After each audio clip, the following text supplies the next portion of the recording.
પાટી અને વૈદ વેરી. દાદા દાદીના સ્નેહથી કુમળા છોડને પોષણ મળતું હતું તે નિલેશભાઈ અને તેમના પત્નીએ છૂટવી લીધું, સૂકવી દીધું. હે સમગ્ર વિશ્વ મારું કુટુંબ છે એવી ઉદાત્ત ભાવનાથી પોષાયેલા હિન્દુઓ, વસુધૈવ કુટુંબકમ ને બદલે તમારા ઘરની આ પરિસ્થિતિ કે તે ન્યુક્લિયર ફેમિલીમાં પરિણમી.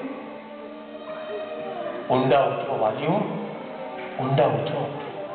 ઉપર છલો સત્સંગ કરવાથી ફક્ત છીપલા જ હાથ લાગશે, જ્યારે પરમ શાંતિરૂપ રત્નો તો સત્સંગના પેટાળમાં પડ્યા છે, જેને માટે તમારે ઊંડાણ ખેડવું પડશે વાલીઓ, ઊંડાણ ખેડવું પડશે.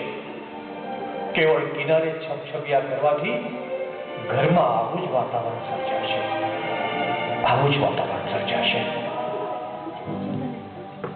સમસ્યાઓ છે ત્યાં સમાધાનો પણ છે. જટિલમાં જટિલ પ્રશ્નોના ઉત્તરો કેવળ સત્સંગમાં છે. આપણા સદનસીબે પરમ સાધુતાવાળા આપણા પ્રાણ પ્યારા ગુરુ હરિ તથા સદગુરુ સંતો છે. તો પછી કેમ એમની પાસેથી માર્ગદર્શન ન મેળવીએ?